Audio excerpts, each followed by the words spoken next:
First, we're going to start off with a repeating command block that is always active. This one is going to give us some stacked hearts because Thanos is incredibly hard to kill. And the command in that is going to be a slash effect.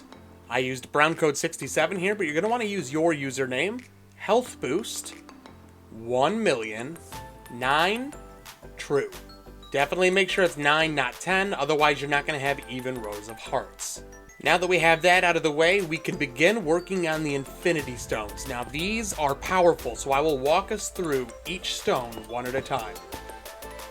First, we're going to need to get an anvil and a structure block. If you don't know how to get a structure block, that's going to be slash give at s structure underscore block. And then when you get that, go ahead and place that down. And on the inside, you're going to want to adjust the settings to match this. All your sizes should be 1. Your Y offset should be 1. That's going to create a small box above the structure block, and that is exactly what we're looking for. So the first stone that we're going to start off with today is going to be the Space Stone. So for the Space Stone, we're going to need to grab a diamond. Now with that diamond, we're going to go to an anvil here. We're going to place this right here on the anvil, and we're going to name this Space Stone. Now that we have the diamond, we're going to work on the command blocks for it. So we're starting off with a repeating, always active command block. Now it's going to be slash test4 at a has item equals diamond. So it's going to be searching for you to have a diamond on you, which is what the Space Stone is made out of. From here, I have comparators splitting into 2 directions. The first way here off to the side goes into a sticky piston. Now this sticky piston has a redstone block, and so when it is off, when it's not detecting the Space Stone, it's going to power this command block here, and that's going to be slash clear at a has item equals diamond, quantity 0. So it's going to make sure that the players that don't have the diamond do not have ender pearls, which is surprisingly what this command block is going to give you. So this one here you see is repeating, needs redstone. This one again, no delay here as well. And that's going to be slash execute at a has item equals diamond. Run replace item entity at a has item equals diamond. Slot.hotbar 8 keep ender pearl 1. So when you do have the Space Stone, you'll notice the last slot on my hotbar, I have an ender pearl. If I throw this ender pearl, I immediately get a new ender pearl. And I throw this one, I immediately get a new one. This is how the Space Stone gives you the ability to teleport. And as soon as you take that diamond off, you'll see that we lose the ender pearl. Alright, so the next thing that we're going to grab is we're actually going to grab yellow dye. This is going to be what we make the Mind Stone out of. I'm going to take that yellow dye over to the anvil, and just like I did with the diamond, we're going to rename it Mind Stone. Alright, now for the Mind Stone, just like we did with the Space Stone, we're going to be starting off with a repeating command block that is always active.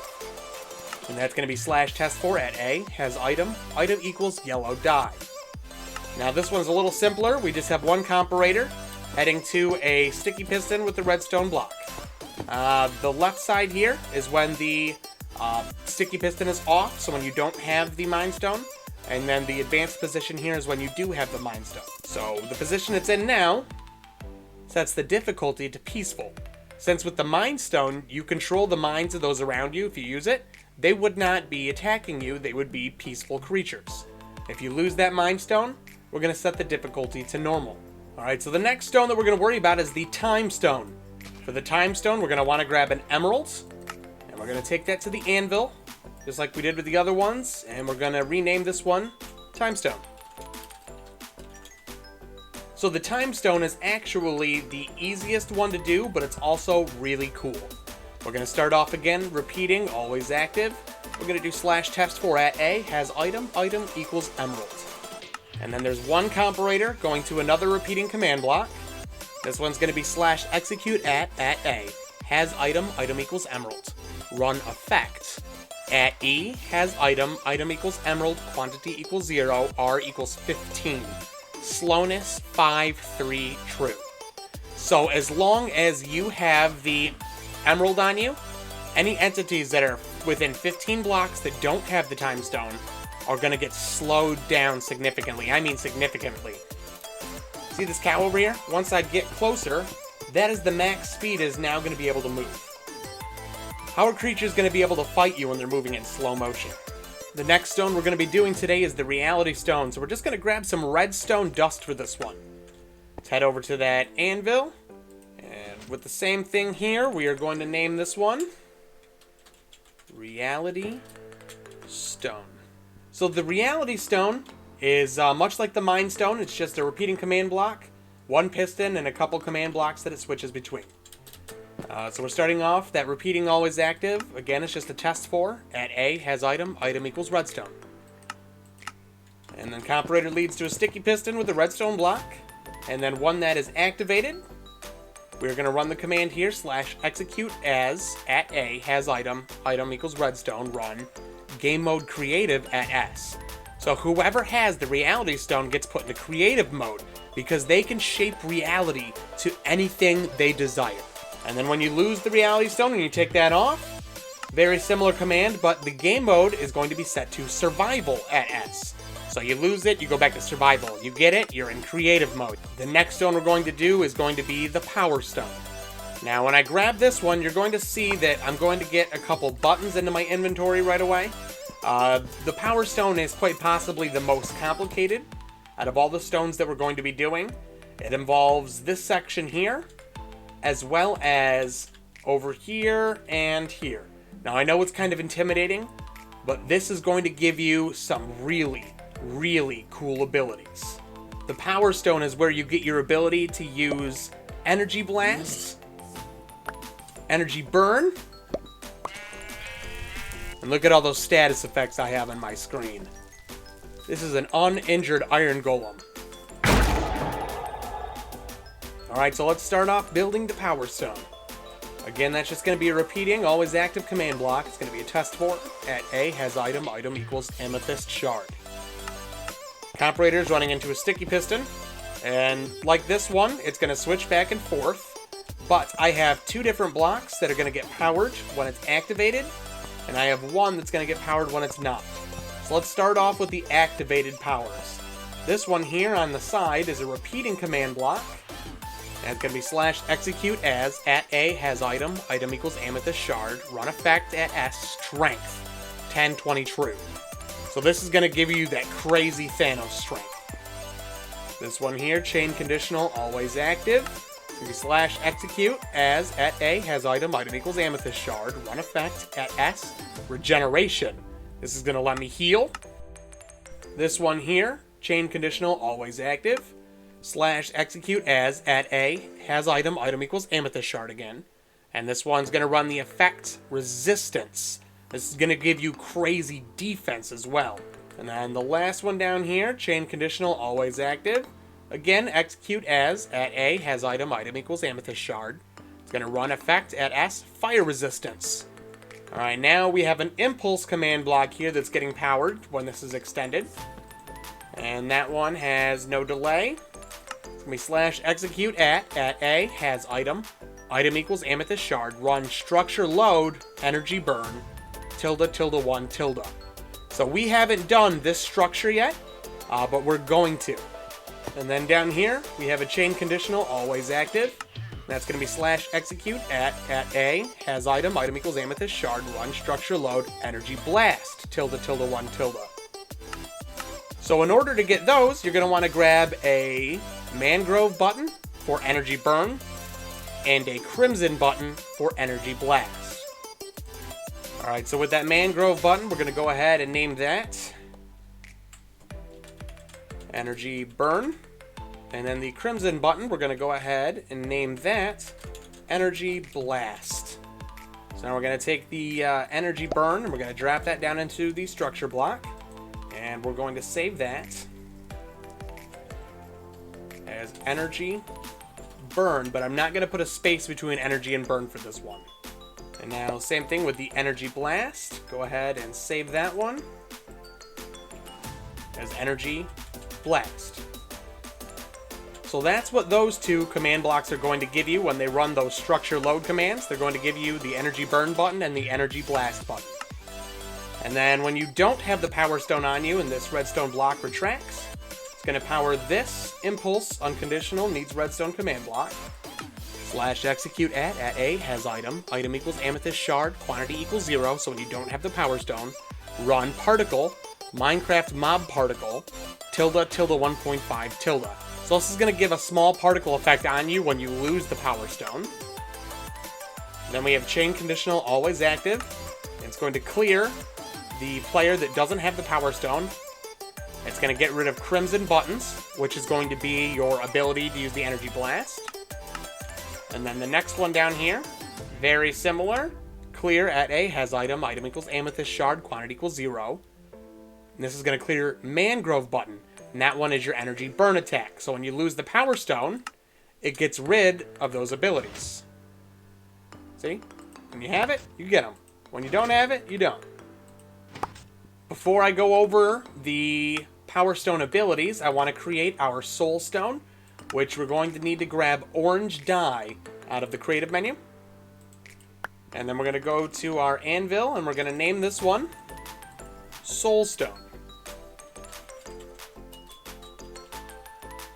Alright, and then the soul stone over here is a repeating, unconditional, always active. Test for at A has item. Item equals orange dye. Got a comparator with a sticky piston. When it's on, we're going to run this impulse here. Execute at A has item. Item equals orange dye. Run structure load. Snap. Tilde tilde 1 tilde. So this is going to give you a button named snap. And then when it's off, we're going to run a clear command for at A has item. Item equals orange dye. Quantity 0. And then we're going to get rid of that polished blackstone button that we're using. So go ahead and go into your creative menu and get a polished blackstone button. And we're going to put that on the anvil here. And we're going to name this one Snap. Go ahead and drop that one down onto that structure block. And let's go ahead and save that. Snap. If I can spell. Alright, so that is actually all of the interaction with the stones. We have 3 special abilities left. I showed you the power stone abilities, but I have not showed you the snap. So just like when Thanos snaps his fingers, I can too. And create massive extinction events where I am just literally going to wither away and destroy the creatures around me. But if we still took a look around, you'll notice it's not all of them. Alright, let's start off with the power stone abilities and then snap. So we're going to be doing a repeating always active command block. This one's going to have a delay of 10 ticks. It's going to be slash test for at E, name equals energy blast. Make sure you have that delay. I have 2 comparators running off. The first is going to this impulse command block here. No delay. It's going to be slash execute at E, name equals energy blast. Run execute at P, run summon, armor stand, blast, tilde tilde tilde. So at the closest player to the button when it's dropped, it's going to summon an armor stand at their location, and that armor stand's name is going to be blast. Now I have chain conditional always active attached to that, and that's going to be slash kill at E, name equals energy blast. So it's going to kill the button that was dropped. Now that other comparator heading into a repeating command block is slash effect at E, name equals blast. Invisibility 33 true. This is going to make that armor stand invisible. Now if we hop over here, I have another repeating always active command block. This one's going to be slash execute at E, name equals blast. As at E, name equals blast. Rotated as at A has item. Item equals amethyst shard. So what you're going to see here is this is going to execute commands at that armor stand's named blast as the armor stand, but that armor stand is going to be rotated to look in the same direction of the player holding the power stone. And then it's going to run a teleport command where that armor stand's named blast is going to be teleported forward, caret, caret, caret 1, facing caret, caret, caret 6. So that armor stand's just going to keep shooting forward in that same direction as long as I continue to look there. If I turn, that armor stand's going to turn as well. Now I have a chain conditional always active command block there. Slash execute at E, name equals blast. Run particle. Minecraft dragon breath fire. Tilde tilde 1.5 tilde. This is going to create that purple particle effect right around the chest area of the armor stand. This actually is what you see when you use the effect. Now I have another repeating command block here. Always active. It's going to be slash execute at E, name equals blast. Run execute if entity at E has item, item equals amethyst shard, quantity equals 0, type equals exclamation point item, type equals exclamation point armor stand, R equals 2. So at the armor stand's position, if there are any entities that get within 2 blocks that don't have the power stone, and they're not items and they're not armor stands, it's going to run a damage command. It's going to damage any entity that's not with the power stone, that's not an item, that's not an armor stand within those 2 blocks. It's going to damage them 20. And then we have another repeating command block here. Always active, no delay. It's going to be slash test for at E, name equals blast. So this one's going to get powered as soon as we summon that armor stand in. And then I have a comparator running into an impulse command block here. And this one is going to have a delay of 40. It's going to be slash execute at A, has item, item equals amethyst shard, run structure load, energy blast, tilde tilde 1 tilde. So this is going to give you back the button for the energy blast, as long as you have the power stone. And then the chain conditional always active command block is slash kill at E, name equals blast. So this is going to get rid of the armor stand after a while. You don't want that thing just to keep going. Alright, that was the hardest one, guys. Good job. From here on out, it is all going to be easy sailing. So this is going to be the energy burn attack. It's going to start off with a repeating, always active command block. 10 tick delay. So just like the other one, make sure you have this delay. It's very important. And that's going to be slash test for at E, name equals energy burn. I have a comparator running into an impulse command block. And that command is slash execute at A, has item, item equals amethyst shard. Run fill, tilde negative 10, tilde negative 10, tilde negative 10, tilde 10, tilde 10, tilde 10, fire. 0, replace air. So when you use this ability, you're literally just going to spawn fire in on any burnable object around you. And I mean around you. This is like 30 feet in any direction. You're just going to burst it all into flames like Thanos did on Thor's ship at the beginning of Infinity Wars. And then I have 2 chain conditional always active command blocks. The first one is going to be slash execute at A, has item, item equals amethyst shard. Run structure load, energy burn, tilde tilde 1 tilde, to get that button back so you can reuse the energy burn attack. And then this one here is slash kill at E, name equals energy burn. And this one has a delay of 5 ticks, and that's going to get rid of the button that you dropped on the ground. And now our last ability is the snap ability. We're going to be starting off with the repeating always active command block with a delay of 10 ticks. Test for at E, name equals snap. Now we're powering 2 different comparators. One's going into an impulse command block. And that's going to have a delay of 0. That's going to be slash execute at A, has item, item equals orange die. Run structure load, snap, tilde tilde 1 tilde. So this is going to get you the button back. And then I have a chain conditional always active. That's going to be a delay of 5, slash kill at E, name equals snap. And then the other one, we have a repeating command block here. No delay. Slash effect at E, has item, item equals orange die, quantity equals 0. Wither, 30, 40, false. So if they drop the button, any entities that don't have the soul stone are automatically going to get wither. The false at the end is going to make sure that we have those particle effects. It's going to look like the ashes flying off everybody at the end of Infinity Wars. Now I know this is affecting everybody, but the way Minecraft works is as soon as some of them start to die from it, it's automatically going to replace them with more mobs directly in the area behind you. Alright, so I'm going to drop the snap, and you'll see it's going to kill everything. They're all dying. Well, one of them's already died, 2 of them, 3. Okay, I'm going to turn around, and nope, see? It just spawned more sheep in automatically. Bam, bam, bam. Oh, now there's a chicken. If you enjoyed this Thanos power build, check out this video here where you can learn how to become Iron Man. It takes 74 command blocks and 12 saved structures, but you can learn how to use the powers of repulsors, missiles, unibeam, even survival mode flight. This is Browncoat67. I'll catch you next time.